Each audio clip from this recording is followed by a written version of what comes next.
بسم الله الرحمن الرحيم.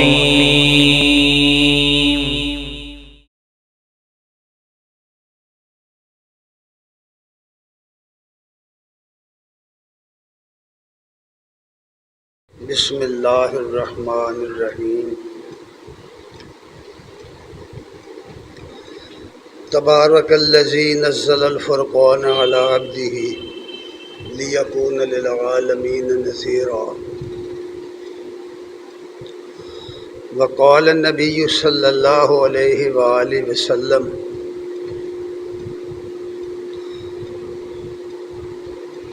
ھذا سبیل اللہ ثم خط خطوطا عن یمینہ وعن شمالہ وقال ھذہ سبل علی کل سبیل منہا شیطان یدعو الیہ وان ھذا صراطی مستقیما فاتبعوہ ولا تتبعوا السبل فتفرق بكم عن سبيله ذلكم وصاكم به لعلكم تتقون. صدق اللہ ومولانا العظیم وصدق رسولہ النبی الکریم ونحن على ذلك لمن الشاہدین والشاکرین والحمد للہ رب العالمین. السلام علیکم ورحمۃ اللہ وبرکاتہ. ہر قسم کی حمد و ثنا کے لائق اللہ جل شانہ کی ذات عظیم ہے.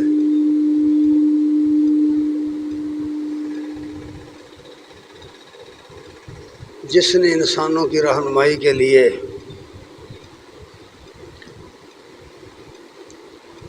اپنے آخری رسول کو بھیجا اور اپنی آخری کتاب نازل فرمائی.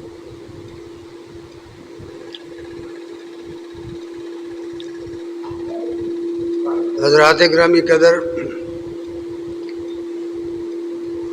اللہ تعالیٰ نے انسان کو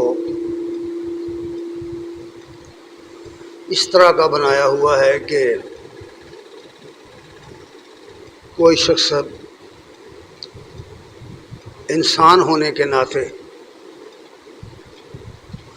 نظریات کے بغیر نہیں رہ سکتا. خواہ اس کا نظریہ، اس کی سوچ اور فکر،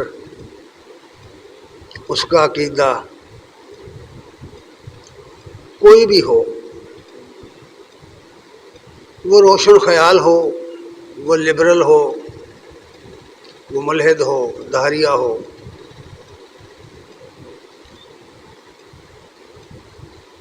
وہ کوئی بھی عقیدہ رکھتا ہو، عقیدے کے بغیر دنیا کا کوئی انسان سوچ کے بغیر، فکر کے بغیر نہیں رہ سکتا. اگر کوئی شخص سوچ، فکر اور عقیدے کے بغیر ہے تو پھر دوسرے لفظوں میں یہ ہے کہ وہ انسان نہیں ہے، بالکل گدھا ہے. انسان ہو اور اس کی کوئی سوچ نہ ہو، یہ ہو ہی نہیں سکتا. یہی وجہ ہے کہ انسانوں کے اندر عقل کی وجہ سے بے شمار اختلافات پیدا ہو گئے اور بہت سارے عقیدے اور خیالات پیدا ہو گئے، نظریات پیدا ہو گئے.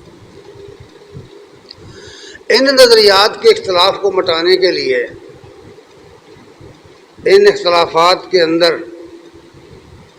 سے صحیح راستہ لینے کے لیے اللہ تبارک تعالیٰ نے انبیاء کو بھیجا ہے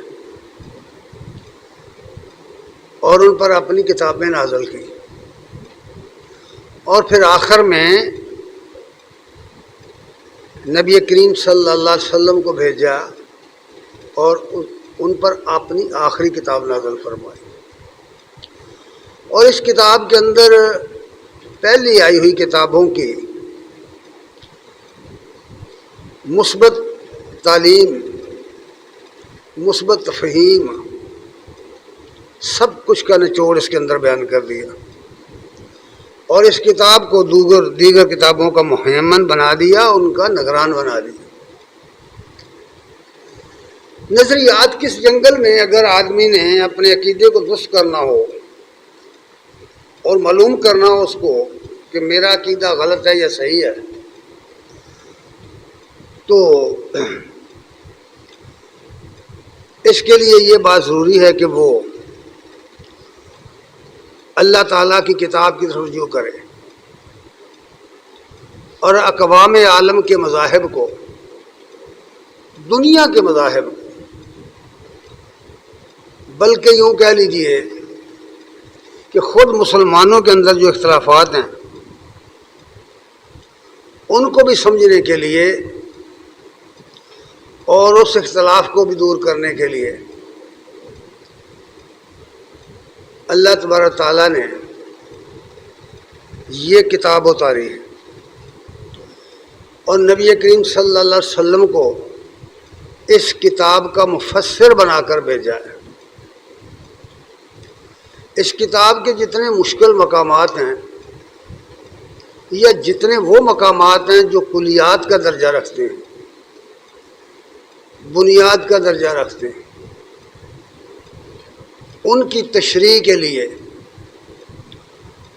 نبی کریم صلی اللہ علیہ وسلم کو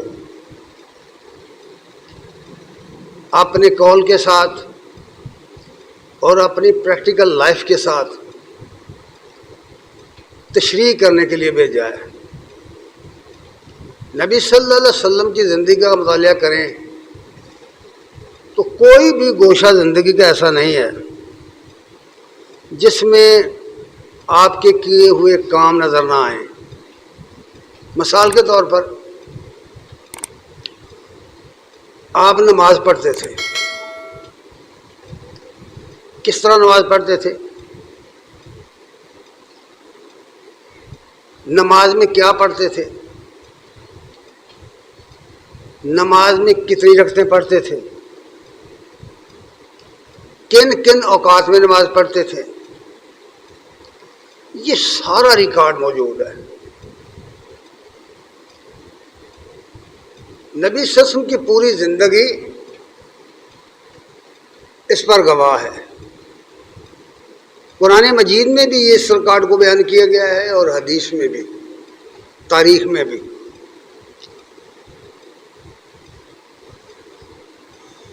ان اختلافات کو مٹانے کے لیے جتنے بھی پیدا ہوئے دنیا کے اندر، وہ اپنوں کے اندر ہوئے یا بیگانوں کے اندر، اس کے لیے اللہ تعالیٰ نے یہ قرآن اتارا ہے اور اس کے ساتھ اپنا رسول بھیجا۔ جو چیزیں قرآن میں نہیں ہیں، اور قرآن میں بہت ساری چیزیں نہیں ہیں، یاد رکھنا یہ بات۔ بعض لوگ جب کہتے ہیں نا کہ قرآن تبیان لکل شیء ہے، یعنی اس میں ہر شے کا بیان ہے، تو پھر وہ اس سے یہ سمجھتے ہیں کہ اس میں تاریخ بھی ہے، جغرافیہ بھی ہے، اس میں سائنس بھی ہے، فلکیات بھی ہے، ریاضی بھی ہے، اس میں فلاں بھی ہے، فلاں بھی ہے۔ تو اس طرح کی باتیں نہیں ہیں، یہ غلط بات ہے۔ قرآن میں سب کچھ وہ ہے جو ہدایت کے لیے ضروری ہے، ہدایت کے لیے جو ضروری باتیں ہیں وہ ہے، باقی چیزوں کو چھوڑ دیا گیا ہے دنیا کے لیے، ان کو لوگ خود جانیں۔ قرآن مجید میں جب آپ کسی مثال کے طور پر کسی پیغمبر کا ذکر آئے گا، کسی رسول کا ذکر آیا، مثلا آپ دیکھتے ہیں کہ اللہ فرماتے ہیں کہ ہم نے ہود علیہ السلام کو ان کی قوم کی طرف بھیجا، تو بس اتنی بات ہے۔ ہود علیہ السلام کا شجرہ نسب کیا ہے؟ قرآن میں نہیں ہے۔ کس زمانے میں آئے؟ قرآن میں نہیں ہے۔ کس قوم میں آئے؟ قرآن میں نہیں ہے۔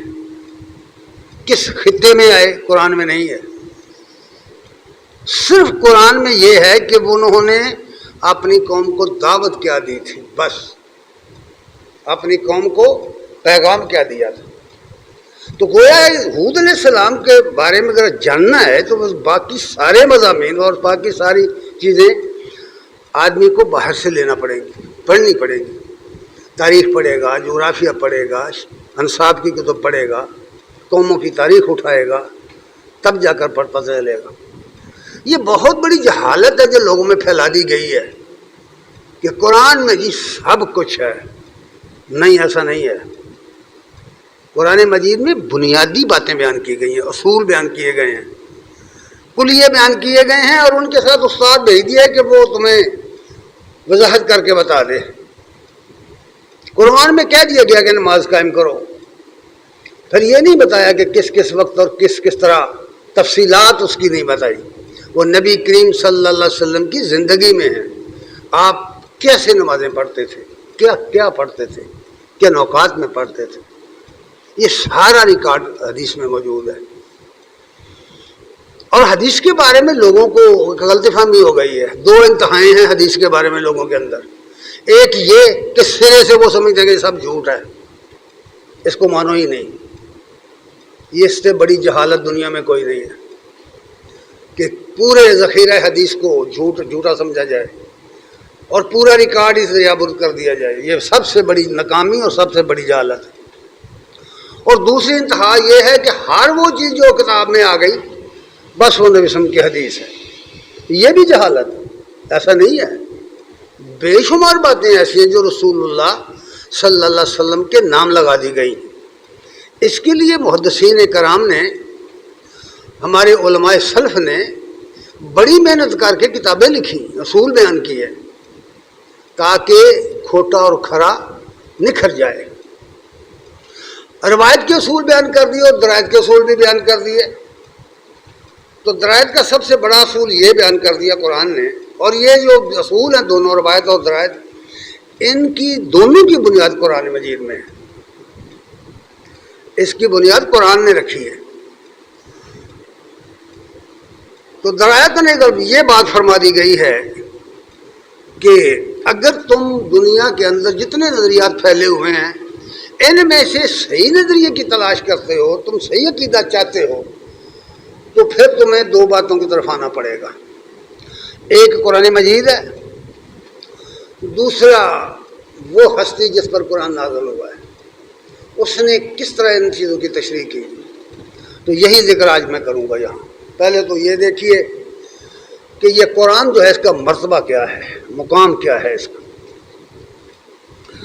اللہ تبارک تعالیٰ نے سورہ الفرقان کی پہلی ہی آیت میں فرمایا ہے، تبارک الذی نزل الفرقان علی عبدہ لیکون للعالمین نذیرا۔ بہت بابرکت ہے وہ ذات جس نے اپنے بندے پر فرقان نازل کیا ہے۔ ہم لفظ فرقان کا آسان ترین ترجمہ کریں تو یہ کر سکتے ہیں کسوٹی نازل کی ہے، جس پر کھوٹے اور کھرے کو لگا کر پہچانا جائے۔ حق و باطل میں فرق کر دینے والے کو فرقان کہتے ہیں، اس چیز کو فرقان کہتے ہیں جو جھوٹ اور سچ میں فرق کر دے۔ اور اپنے بندے سے مراد نبی کریم صلی اللہ علیہ وسلم ہیں، اور یہ اس لیے فرمایا اتارا ہے تاکہ پوری دنیا کو اس کے ذریعے خبردار کر دیا جائے، اہل عالم کو اس سے خبردار دیا جائے۔ اور نبی کریم صلی اللہ علیہ وسلم کی یہ حدیث جو بیان کی ہے عبداللہ بن مسعود رضی اللہ تعالیٰ عنہ نے، اس میں وہ کہتے ہیں کہ ایک دفعہ نبی صلی اللہ علیہ وسلم تشریف فرما تھے، تو آپ نے زمین پر ایک لکیر کھینچی، سیدھی لکیر کھینچی آپ نے۔ خط لنا رسول اللہ صلی اللہ علیہ وسلم خطن، یعنی ہمارے سامنے ایک سیدھی لکیر کھینچی۔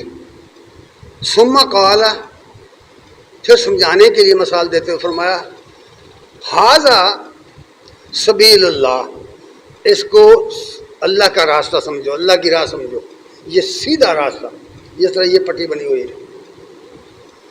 پھر آپ نے ثم خط خطوطا عن یمینہ و شمالہ، عن شمالہ، پھر آپ نے اس کی سیدھی لکیر کے اوپر دائیں اور بائیں ٹیڑھی لکیریں کھینچ دیں، سیدھی لکیر کے اوپر دائیں اور بائیں ٹیڑھی لکیریں کھینچ کر دکھایا۔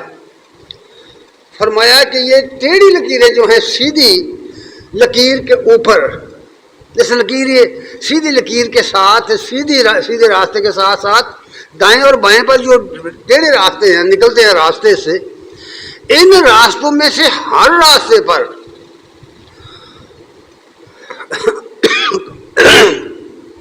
قال ھذہ سبل، فرمایا یہ بہت سے متفرق راستے ہیں، علی کل سبیل منھا شیطان، اس ہر راستے پر جو دائیں یا بائیں نکلا ہے سیدھے راستے سے، اس پر کوئی نہ کوئی شیطان بیٹھا ہے، اس پر کوئی نہ کوئی شیطان بیٹھا ہوا ہے، یدعو الیہ، اور وہ اپنے راستے کی طرف دعوت دیتا ہے۔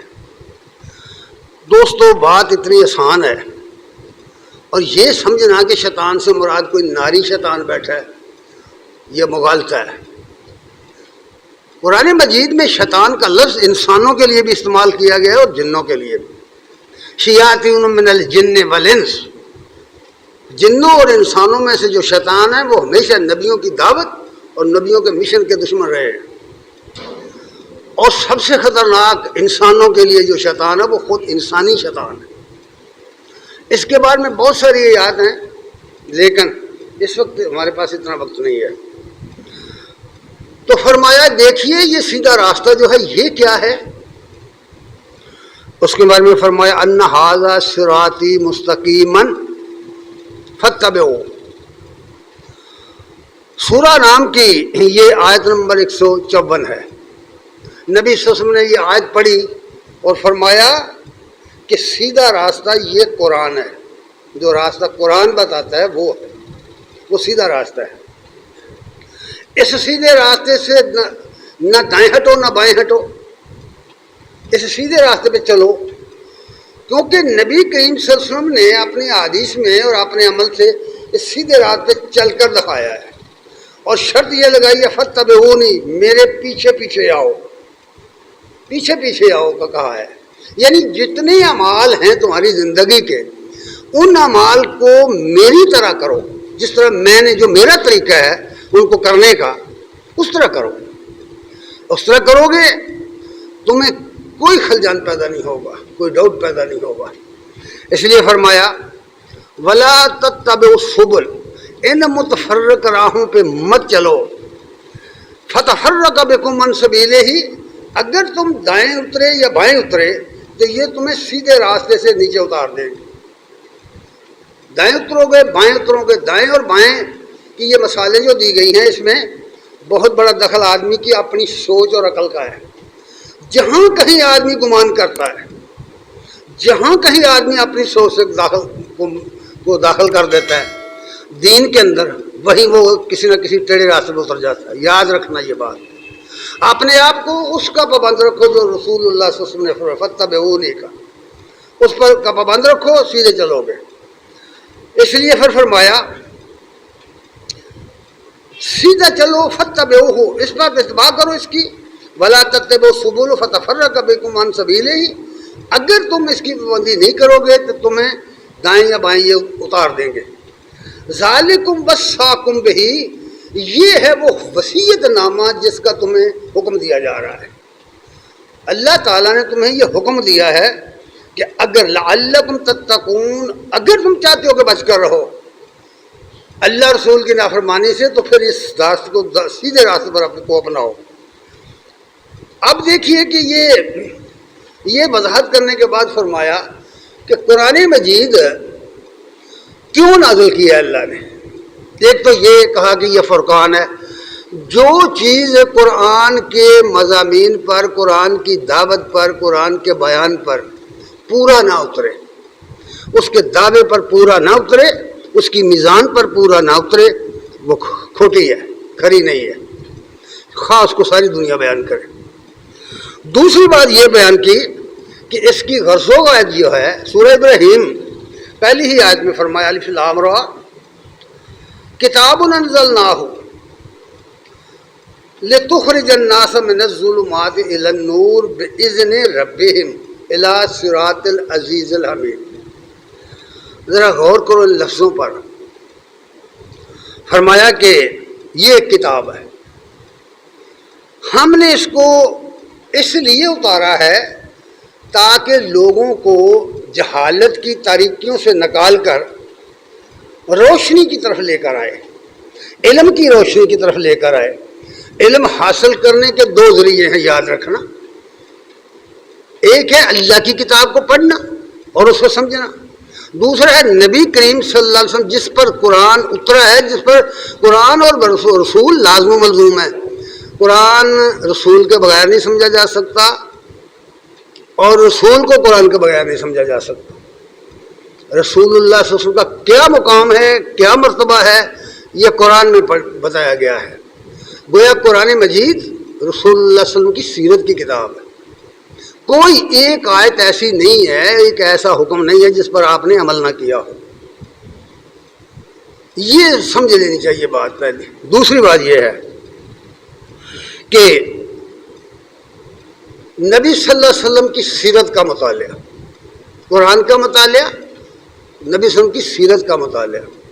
سیرت کے مطالعے میں بہت ساری باتیں آج رکاوٹ بنتی ہیں۔ کیوں کہ عقیدت کے ساتھ بہت ساری لوگوں نے چیزیں ایسی بھی بیان کی گئی ہوتی ہیں جو معیار پر پورا نہیں، قرآنی معیار پر پورا نہیں اترتی۔ تو اس کے لیے بھی ایک طریقہ ہے۔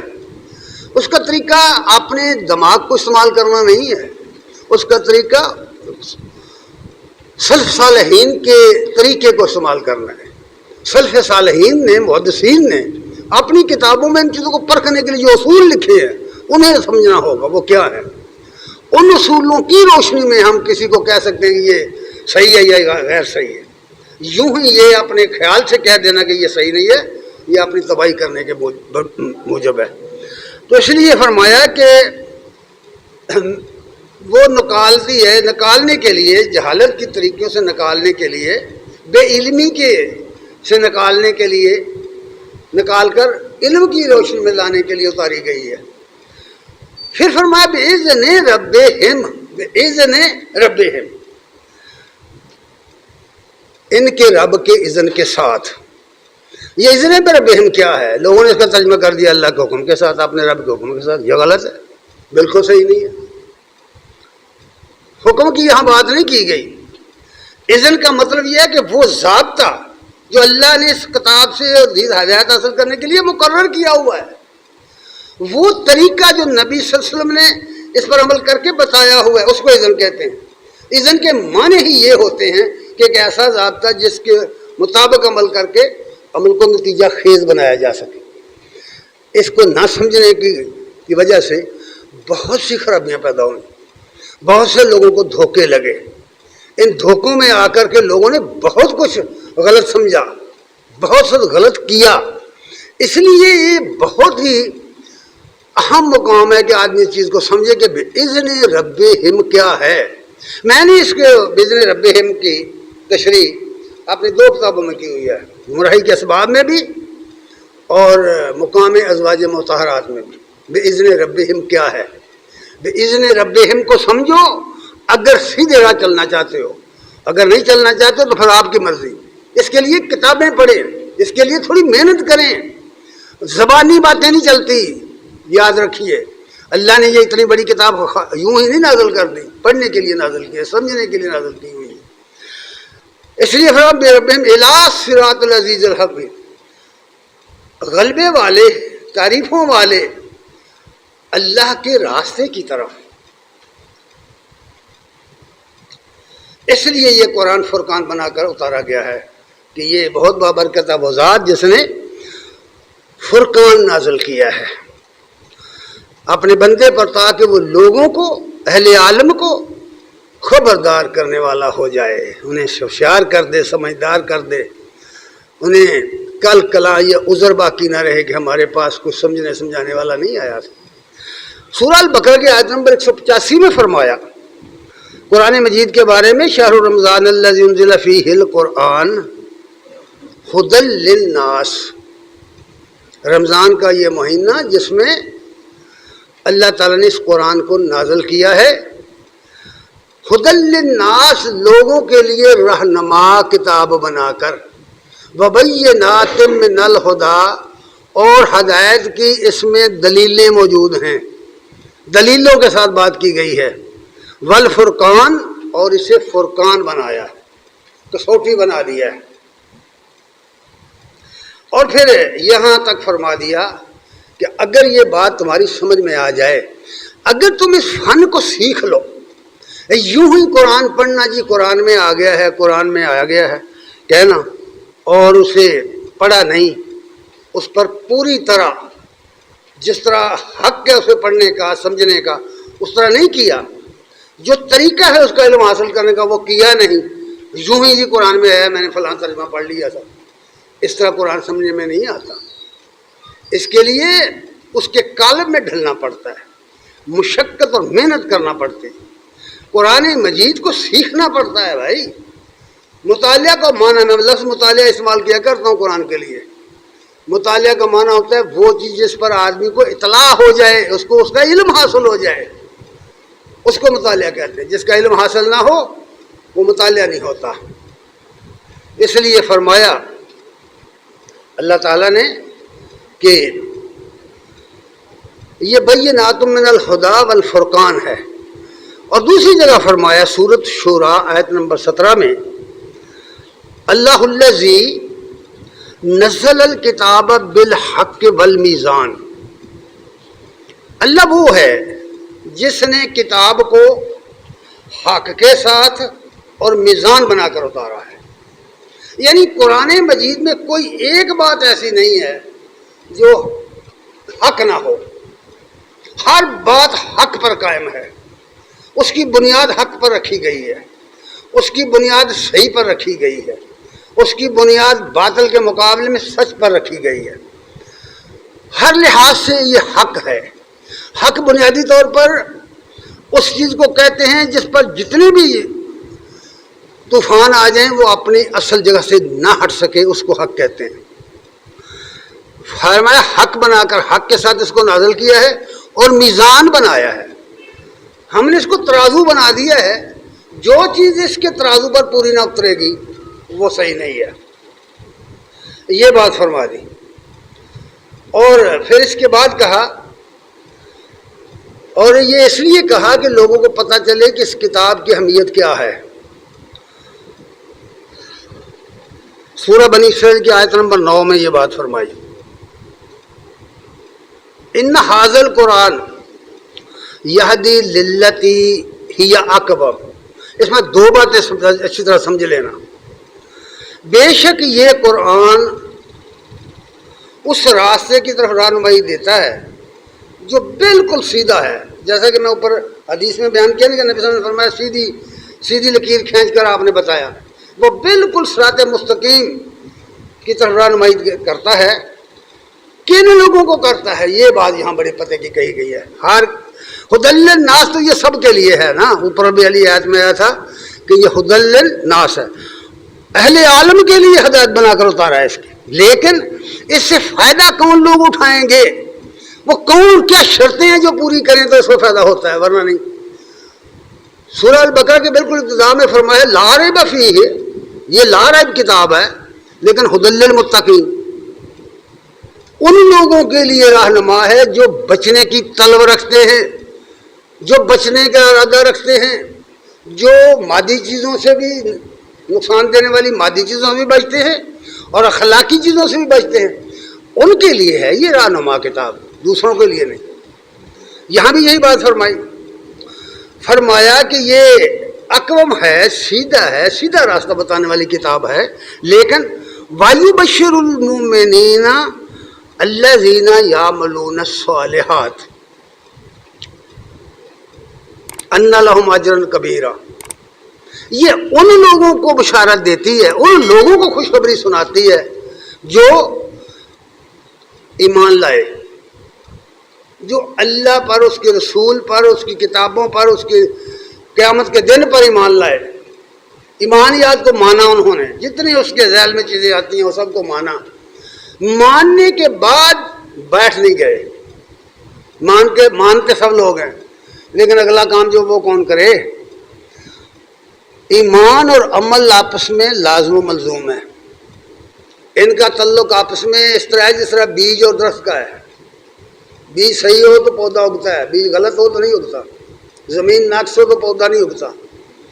اگر ایمان کا دعویٰ رکھنے والے آدمی کا عمل ٹھیک نہیں ہے تو وہ ایمان نہیں رکھتا بھائی، سچی بات یہی ہے، حق بات جو ہے وہ یہی ہے۔ اس لیے یہ بات فرمائی کہ وہ بشیر المومنین الذین یعملون الصالحات، جو اچھے نیک کام کرتے ہیں، اور صالحات وہ کام ہیں جو ایمان کے تقاضوں کے مطابق کیے جائیں، جو نبی صلی اللہ علیہ وسلم کے طریقے کے مطابق کیے جائیں۔ جو نبی کے طریقے پر کام نہ کیے جائے وہ صالح نہیں ہوتا، من مانی کا کام صالح نہیں ہوتا، یاد رکھنا۔ یہ بہت غلط فہمیاں ہو گئی لوگوں کو، اور بدعات پیدا انہی وجہ سے ہوئی ہیں۔ بعض بڑے بڑے توحید پرست لوگ بدعات کا شکار ہو گئے اسی وجہ سے کہ نبی صلی اللہ علیہ وسلم کو انہوں نے اپنی زندگی سے نکال دیا، نبی صلی اللہ علیہ وسلم کے کام کو، آپ کے کردار کو، آپ کے طریقے کو کچھ نہیں سمجھا، اہمیت نہیں دی۔ نتیجہ یہ نکلا کہ خود سیدھے چلتے چلتے رک گئے یا دائیں اتر گئے۔ اس لیے یہ بات فرما دی گئی کہ یا الذین یؤمنون الذین یعملون الصالحات، یہ ہیں وہ لوگ ایمان اور صالحات والے، ان لہم اجرا کبیرا، ان کے لیے اجر کبیر ہے۔ جو شخص ایمان کا دعویٰ رکھے لیکن عمل نہ کرے، اس کے لیے یہ دعوت نہیں ہے، یہ بشارت اس کے لیے نہیں ہے۔ قرآن نے صاف صاف کہہ دیا ہوا ہے، قرآن میں صاف ہے وَلَا تَكُونُوا كَالَّذِينَ نَسُوا اللَّهَ فَأَنسَاهُمْ أَنفُسَهُمْ، بھائی ان لوگوں کی طرح کے نہ ہو جانا جنہوں نے اللہ کو بھلا دیا تو پھر اللہ نے ان کو بھلا دیا، ان کو اپنے آپ خود فراموشی کی بیماری لگ گئی، انہیں اپنی شناخت نہ رہی۔ وَاللَّهُ لَا يَهْدِي الْقَوْمَ الْفَاسِقِينَ، اللہ بے عمل لوگوں کو فاسق قرار دیتا ہے۔ مانتے بھائی ہیں سب کچھ، بھائی حق ہے، اللہ بھی سچا ہے، رسول بھی سچا ہے، قرآن بھی سچا ہے، دین سچا ہے، سب باتیں مانتے ہیں لیکن عمل نہیں کرتے، تو اللہ نے فرمایا وَاللَّهُ لَا يَهْدِي الْقَوْمَ الْفَاسِقِينَ، تو یہ بے عمل لوگ جو ہیں اللہ ایسے لوگوں کو سیدھی راہ نہیں دکھاتے۔ قرآن مجید میں تو یہ باتیں بڑی کھول کھول کر بیان کی ہوئی ہیں، لیکن بدقسمتی ہماری یہ ہے کہ ہم نے تو کبھی اسے پڑھا ہی نہیں، کبھی سمجھا ہی نہیں۔ تو اس لیے فرمایا کہ یہ ان لوگوں کے لیے ہے، بشارت دیتا ہے جو ایمان اور عمل کو ملا کے چلتے ہیں۔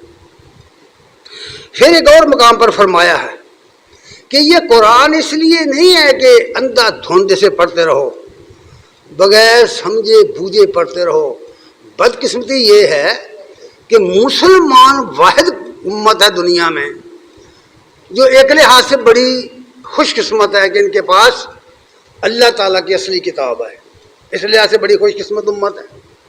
اور دوسرے لحاظ سے جو بڑی بدقسمت کا امت ہے یہ کہ اس کتاب کو یہ بغیر جانے بوجھے بغیر سمجھے پڑھتی ہے۔ دنیا کی کوئی قوم ایسی نہیں ہے جو اپنی کسی کتاب پر ایمان رکھتی ہو اور پھر اسے جانے بوجھے بغیر پڑھتی ہے، کوئی دنیا میں قوم ایسی نہیں۔ یہ آزاد صرف مسلمانوں کو حاصل ہے۔ اس لیے یہ بات سمجھائی گئی ہے کہ سورہ صاد آیت نمبر 29 میں فرمایا کتاب انزلناہ مبارک، ہم نے اس کتاب کو بابرکت بنا کر نازل کیا ہے۔ بابرکت کا مطلب یہ ہے کہ تسلسل کے ساتھ مسلسل اس کے فیوز و برکات بڑھتے چلے جائیں گے، کم نہیں ہوں گے، اس کے فیض کم نہیں ہوں گے، اس کی برکتیں کم نہیں ہوں گی، یہ مسلسل بڑھتی چلی جائے گی۔ اور واقعتاً حقیقت یہی ہے کہ آج بھی تم دیکھتے ہو کہ مشرق و مغرب کے اندر پوری دنیا میں آج بھی غیر مسلم دنیا کے لوگ اسے پڑھ پڑھ کر مسلمان بن رہے ہیں۔ اس کے اندر اتنی طاقت ہے، اس کے بیان کے اندر اتنا زور ہے۔ تو یہ بابرکت کتاب ہے، فرمایا ہم نے اس کو بابرکت بنا کر نازل کیا ہے۔ کیوں؟ یہ سوال کیوں؟ لیدبروا آیاتہ، اس لیے کہ اس کی آیتوں پر تدبر کرو، اس کی آیتوں پر غور و فکر کرو، اس کی آیتوں کو سمجھو، اور سمجھنے کے بعد ساتھ ہی فرما دیا ولیت یتذکر، بہت زبردست بات یہ کہی ہے، ولیتذکر اولو الالباب، تدبر کرنے کے بعد غور و فکر کرنے کے بعد عقل مند لوگ ہی اس پر نصیحت حاصل کریں گے۔ عقل مندوں کی بات کی گئی، بے وقوفوں کی بات نہیں کی گئی۔ پورا قرآن آپ پڑھ جائیں، کہیں اللہ تعالیٰ نے بے وقوفوں عاموں کو خطاب نہیں کیا، جہاں بھی کیا عقل مندوں کو مخاطب کیا کہ سوچو، سوچ کے بغیر کوئی کام نہیں بنے گا دنیا میں۔ اس لیے فرمایا کہ یہ کتاب اس لیے اتاری ہے لیتدبروا، تاکہ تم غور و فکر کرو، اس میں اس کے اندر ڈیپلی مطالعہ کر کے اترو۔ اور پھر ساتھ ہی فرمایا کہ وَلِيَتَذَكَّرُوا أُولُو الْأَلْبَابِ، عقل مند لوگ اس سے نصیحت حاصل کرتے ہیں۔ بے شمار لوگ ہم نے دیکھے، اچھے عقائد والے لوگ دیکھے، اچھے خیالات والے لوگ دیکھے، ان کے اندر بڑی تڑپ دیکھی، بڑی لگن دیکھی کہ دین کی، لیکن جب ان کو ٹٹول کر دیکھا تو قرآن سے بالکل آری نابلد تھے، قرآن کا کچھ علم انہیں نہیں ہے۔ بہت اچھے لوگ ہیں، نیک لوگ، نیکیاں کرنے والے، پنجگانہ نمازیں پڑھنے والے، تہجدیں پڑھنے والے، حج کرنے والے، یقین مانیے دین کی خدمت کرنے والے، لیکن جب ٹٹولا گیا تو قرآن کے علم سے بالکل آری نابلد۔ حالانکہ اصل دولت قرآن مجید کا علم ہے، اصل دولت قرآن ہے، یہ قرآن ہی تو ہے جس نے دنیا میں مسلمانوں کو اٹھایا تھا۔ اس لیے یہ بات فرمائی گئی ہے کہ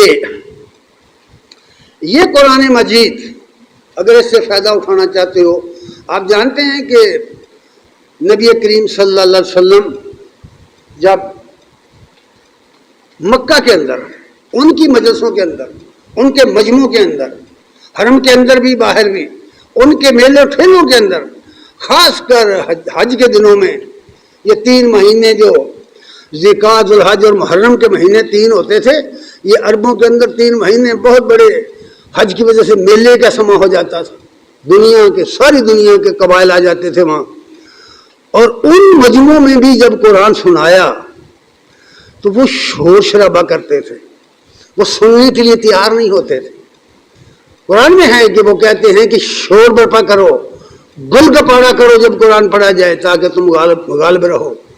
اپنے عوام سے کہتے تھے ان کے بڑے بڑے لیڈر، تو اس کے جواب میں کہا سنو، اگر تم اللہ کی رحمت حاصل کرنا چاہتے ہو تو حکم دیا، سورہ اعراف کی آیت نمبر 204 میں یہ بات فرمائی، وَإِذَا قُرِئَ الْقُرْآنُ فَاسْتَمِعُوا لَهُ وَأَنصِتُوا لَعَلَّكُمْ تُرْحَمُونَ۔ جب قرآن پڑھا جائے، جب قرآن کی تلاوت کی جائے، اس کی قرأت کی جائے، اس کو بیان کیا جائے، تو فرمایا کان لگا کر سنو، فاستمعوا، کان لگا کر سنو، میں سننا نہیں ہے۔ یاد رکھیے، ہم نے کئی مرتبہ دیکھا کہ لوگ مجلس میں بیٹھے ہوتے ہیں، سن رہے ہوتے ہیں، لیکن یہاں نہیں ہوتے، کہیں اور ہوتے ہیں۔ کتنے ایسے لوگ ہم نے دیکھے کہ ایک منٹ کے بعد ان سے پوچھو کیا کہا ہے، وہ نہیں جانتے ہوتے، اس لیے کہ وہ خیالوں میں، اپنے خیالوں میں غرق ہو کر کہیں اور ہوتے ہیں۔ اس لیے فرمایا فاستمعوا، کان لگا کر سنو، کان لگا کر سنو، وَأَنصِتُوا، خاموش رہو۔ اور انہی سے یہ حکم نکالا گیا ہے کہ جمعے کے خطبے ہو رہے ہوں تو ساتھ والے کو چپ رہ کہنا بھی منع ہے، اس میں بھی خلل آئے گا، چپ رہ بھی نہیں کہنا، اشارے سے۔ اس لیے فرمایا وَأَنصِتُوا، خاموش رہو۔ اور ساتھ فرمایا لعلکم ترحمون، ہو سکتا ہے کہ اللہ کی رحمت کے دروازے تمہارے لیے کھل جائیں۔ گویا اللہ کی رحمت، اس کے دروازے قرآن کے ساتھ جڑے ہوئے ہیں۔ اگر اللہ کی رحمت کے اندر آنا ہے، اس کو حاصل کرنا ہے، تو آئیے نا اپنے آپ کو قرآن سے جوڑیے، پھر قرآن جو کہتا چلا جاتا ہے اس کال میں ڈھلتے جائیے، پھر دیکھیے دنیا تبدیل ہوتی، انسانی شخصیت تبدیل ہوتی ہے یا نہیں ہوتی۔ پھر اس کے لیے ایک بات اور بھی ہے، عمر بن خطاب رضی اللہ تعالیٰ عنہ جس زمانے میں خلیفہ تھے، امیر المومنین تھے، تو ایک دفعہ وہ مدینہ طیبہ سے مکہ مجمع آئے۔ مکہ مجمع سے باہر ایک جگہ ہے، عثفان ایک مقام ہے، وہیں وہ ٹھہر گئے، اور جو مکہ کے گورنر تھے، عبد الوارث ان کا نام تھا، ان کو انہوں نے وہیں بلایا تاکہ وہ حالات کا جائزہ لے سکے۔ جب وہ آئے تو انہوں نے ان سے پوچھا کہ اپنا قائم مقام کس کو بنا کر آئے ہو؟ عبد الوارث رضی اللہ تعالیٰ عنہ نے فرمایا یا امیر المومنین، میں اپنا قائم مقام ابن ابزا کو بنا کر آیا۔ انہوں نے حیرانی سے پوچھا وہ کون ہے ابن ابزا؟ انہوں نے کہا کہ وہ ایک فلاں شخص کا آزاد کردہ غلام ہے۔ تو وہ بڑے تعجب سے انہوں نے پوچھا کہ تم نے ایک غلام کو مکے کے سرداروں پر، مکے کے وادی پر گورنر بنا دیا؟ تعجب سے یہ بات پوچھی۔ انہوں نے جواب میں کہا کہ امیر المومنین، وجہ اس کی یہ ہے کہ اس وقت مکے کے اندر ابن ابزہ سے بڑا عالم قرآن کا کوئی نہیں ہے، قرآن کا بڑا عالم ابن ابزہ سے کوئی نہیں ہے، اس لیے میں نے اس کو مقرر کر دیا۔ تو انہوں نے فرمایا اچھا عبد الوارث اگر یہ بات ہے تو پھر سن لے، نبی کریم صلی اللہ علیہ وسلم کا ایک فرمان سن لے۔ مسلم شریف نے، امام مسلم نے اس کو روایت کیا ہے قرآن مجید کی فضیلت میں کہ عن عمر بن الخطاب قال قال رسول اللہ صلی اللہ علیہ وسلم ان اللہ یرفع بہذا الکتاب اقواما، نبی صلی اللہ علیہ وسلم نے فرمایا کہ اس قرآن کے ذریعے اللہ تعالیٰ بہت ساری قوموں کو سر بلند کر دے گا۔ ذرا دیکھو کب فرمائی تھی یہ بات، کہاں ہے وہ زمانہ، امیر المومنین کی خلافت کا زمانہ کہاں ہے؟ آج 14 صدیاں بیت چکی ہیں، تاریخ کی گواہی اس حدیث کی پشت پر ہے، سچ ثابت کر گئی۔ فرمایا کو نبی صلی اللہ علیہ وسلم نے کہ اس قرآن کی وجہ سے، اس قرآن کے سبب سے اللہ تعالیٰ بہت سی قوموں کو سر بلند کر دے گا۔ اور آپ تاریخ اٹھا کے پڑھیں، جن کو تم بڑے بڑے جرنیل صاحبہ کہتے، بڑے بڑے جرنیل طارق بن ابن زیاد، مسلم بن قتیبہ، سلطان محمود غزنوی، صلاح الدین ایوبی، جانتے ہو آپ کون تھے؟ یہ غلام ابن غلام تھے بھائی، ان کی ہسٹری پڑھے، ان کے ابا اجداد غلام بن کر آئے تھے، پھر یہ انہوں نے اللہ کی کتاب پڑھی، یہ سچ مچ کا ایمان لے کر آئے، اور آج وہ مسلمانوں کی آنکھوں کا تارا ہیں۔ ان کی تاریخ مکمل نہیں ہوتی ان کے بغیر۔ خود تمہارے ملک کے اندر خاندان غلامہ کتنی دیر حکومت کرتا رہا، کون نہیں جانتا کہ جس کو تم سلطان التمش کہتے ہو وہ غلام ابن غلام تھا۔ محمود غزنوی سبکتگین اپنے باپ کو غلامی میں آیا تھا، سلطان محمود کے نام سے مشہور ہے، غلام کا بیٹا تھا۔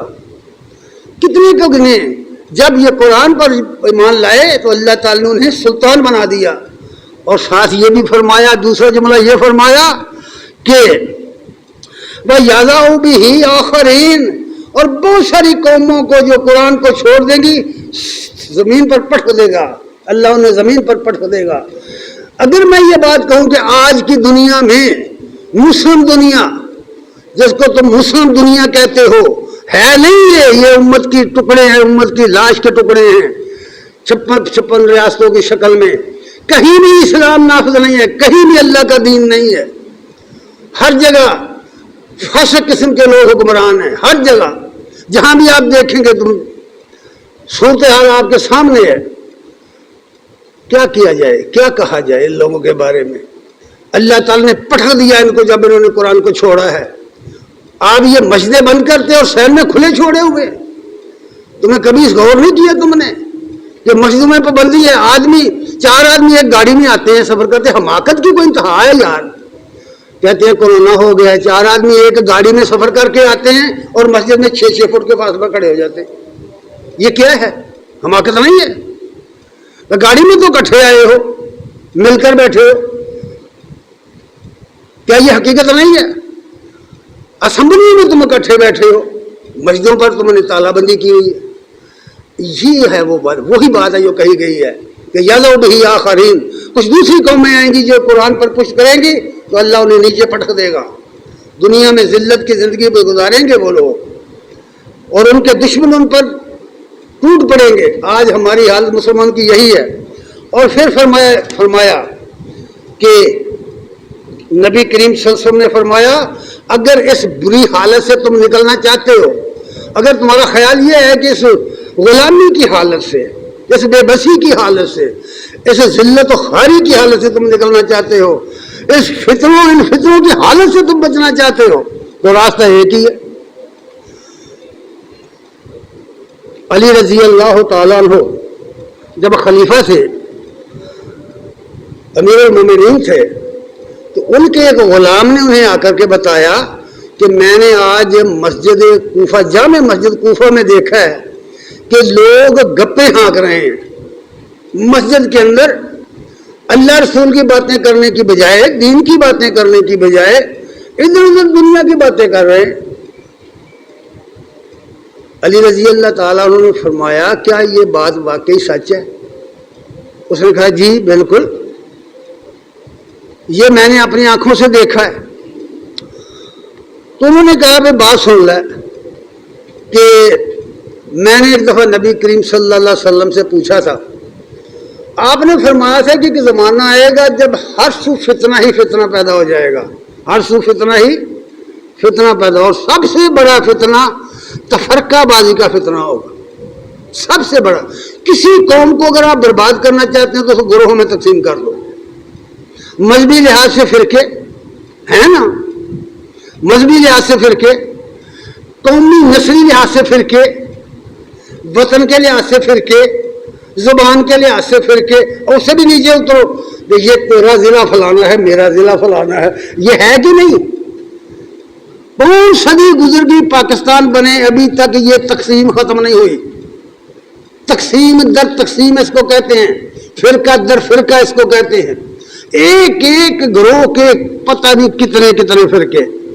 یہ فتنوں کا جو عذاب آیا جس نے امت مسلمان کو تباہ کر کے رکھ دیا، ایک دوسرے کو برداشت تک نہیں کیا۔ نبی کریم صلی اللہ علیہ وسلم کا حال یہ تھا کہ نجران کے عیسائی آپ کے پاس آئے، 60 آدمی تھے، بڑے بڑے علماء تھے۔ نبی کریم صلی اللہ علیہ وسلم نے انہیں مسجد نبی میں ٹھہرایا، نبی نے مسجد نبی میں ٹھہرایا، وہیں کھانا دیتے تھے، وہیں پینا دیتے تھے، اور وہ آئے بھی مناظرہ کرنے کے لیے تھے، یہ بات بھی ہے، اور ان کے سونے کا اٹھنے بیٹھنے کا سارا انتظام مسجد میں کیا، اور انہیں یہ بھی اجازت دی کہ مسجد نبی میں تم اپنی عبادت بھی کر سکتے ہو، اٹھاؤ حدیث کی کتابیں پڑھو، تاریخ پڑھو۔ لیکن اب ایک مسلمان دوسرے مسلمان کی مسجد میں چلا جائے، مسجد پلید ہو جاتی، بورڈ لگائے ہوئے ہیں کہ فلاں مسجد کے اندر فلاں فرقے کا آدمی نماز نہیں پڑھ سکتا۔ اتنی بربادی ہو چکی ہے اس قوم کی، اس لیے انہوں نے کہا کہ فتنوں کا زمانہ جب ہوگا تو اس وقت یہ معاملہ ہوگا۔ تو انہوں نے عرض کیا یا رسول اللہ، ان فتنوں سے بچنے کا کوئی راستہ بھی ہے، نکلنے کا کوئی طریقہ بھی ہے؟ فرمایا ان علی قول قال رسول اللہ صلی اللہ علیہ وسلم، فرمایا رسول اللہ صلی اللہ علیہ وسلم نے وہ ایک ہی طریقہ ہے کہ اللہ کی رسی کو مضبوط پکڑو، واعتصموا بحبل اللہ جميعا ولا تفرقوا، اللہ کی رسی کو اکٹھے ہو کر پکڑو اور فرقے نہ بناؤ۔ اور فرمایا وہ کیا ہے؟ وہو حبل اللہ المتین، حدیث کے الفاظ، ترمذی نے اس کو روایت کیا ہے کہ قرآن مجید اللہ تعالیٰ کی مضبوط ترین رسی ہے، اللہ نے آسمانوں سے اسے لٹکایا ہے، جو اسے پکڑے گا، اسے پکڑ کر چلے گا اللہ کے پاس چلا جائے گا، یعنی اللہ کی تعلیم اسے حاصل ہو جائے گی۔ پھر فرمایا باہو ذکر الحکیم، یہ حکمت سے پر ذکر ہے، اس کی ایک ایک آیت کے اندر حکمت کے سمندر بننا ہے۔ اور پھر فرمایا باہو الصراط المستقیم، یہی سیدھا راستہ ہے زندگی کا۔ اور پھر فرمایا بلا وہو الذی لا تزیغ بہ الہوا، جس دل میں اس کا علم آ گیا وہ اس پر اس کی خواہشیں دب جائیں گی، اس کی خواہشیں اس پر غلبہ حاصل نہیں کر سکیں گی، اسے خدا یاد آئے گا ہر قدم پر۔ اور پھر فرمایا ولا تلبس بہ الالسنہ، اور زبانیں اس کے ساتھ ملتبس نہیں ہوں گی، زبانیں اس کے اندر گڈمنڈ نہیں ہوں گی۔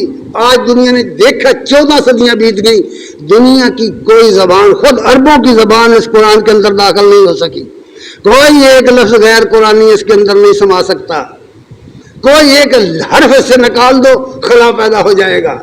ایسا انتظام کیا میرے رب نے اس کے لیے، چھوٹے چھوٹے بچے جھوم جھوم کر اسے پڑھتے، کروڑ ہے سینوں میں سے بند کر دیا گیا ہے، حفظ کر دیا گیا ہے۔ کس نے یہ سب کچھ کیا ہے؟ غور کرو۔ اس لیے فرمایا زبانیں اس میں ملتبس نہیں ہو سکتی۔ ولا